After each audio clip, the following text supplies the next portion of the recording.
On Monday, the Italian president Sergio Mattarella chose Carlo Cottarelli as the country's interim prime minister. His surprise appointment reflects a country which is in profound turmoil. Until just a few days earlier, Giuseppe Conte, the favoured candidate of the Five Star Movement and the Lega Nord, had seemed destined for the role. That all changed, however, when the president blocked the appointment of Paolo Savona, the preferred candidate of those same two parties, as the country's finance minister. Now, Savona should not be looked at as some kind of renegade or outsider. In fact, he couldn't have more credibility.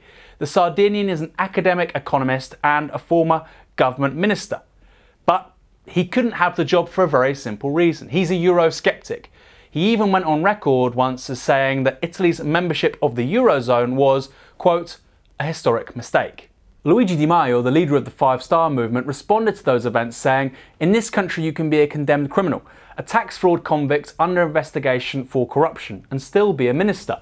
But if you criticise Europe, you cannot be a finance minister." Now, of course, this isn't the first time that a group of unelected technocrats have replaced elected politicians.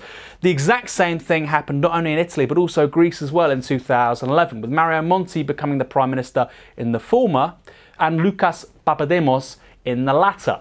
The thinking, not just at the national level but also Europe as well, was that these unelected politicians would allow for a short, sharp and necessary shock to allow necessary reforms to change their economies. So what was the result in Greece? Well, we know what happened. The country slid ever further into the economic abyss and in 2015 voted for Syriza, the first government of the radical left, arguably in post-war Europe. Meanwhile, in Italy, between 2011 and 2013, under Mario Monti's watch, the country was in permanent economic recession. What's more, at the end of his tenure, unemployment was actually up.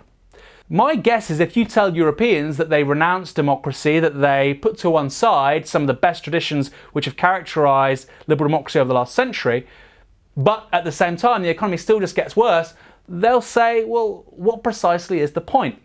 Which is why I think this time round, with the appointment of Cottarelli as a Mario Monti Mark II, the gentleman's nickname is Mr. Scissors, I think Italians are going to see right through this and understand that the necessary reforms, as Guy Verhofstadt puts them, aka privatisation, outsourcing, weakening labour markets and falling wages, simply aren't good enough.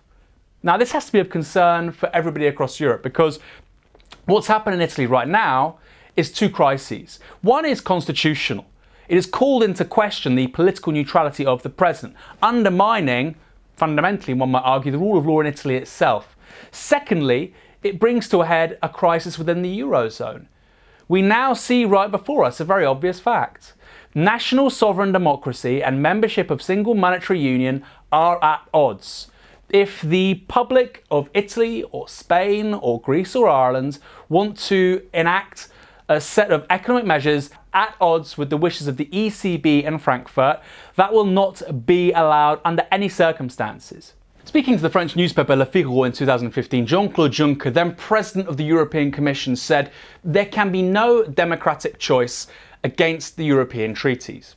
That sounds Orwellian, no democratic choice against the European treaties. Italy, as with Greece before it, is about to find out precisely what that means, no matter which party you vote for or politician you believe in, no matter which ideology you think is best.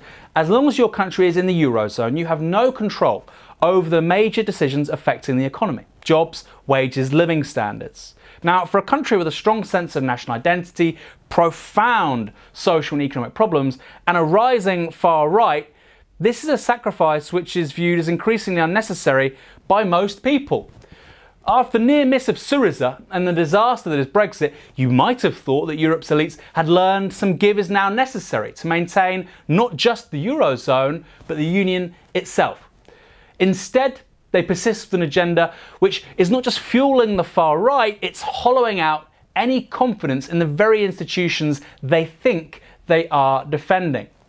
The task of the left cannot be to defend a broken status quo. It must be honesty and a course of action beyond it. In Italy, if they choose not to do that, it's the far right who will gain.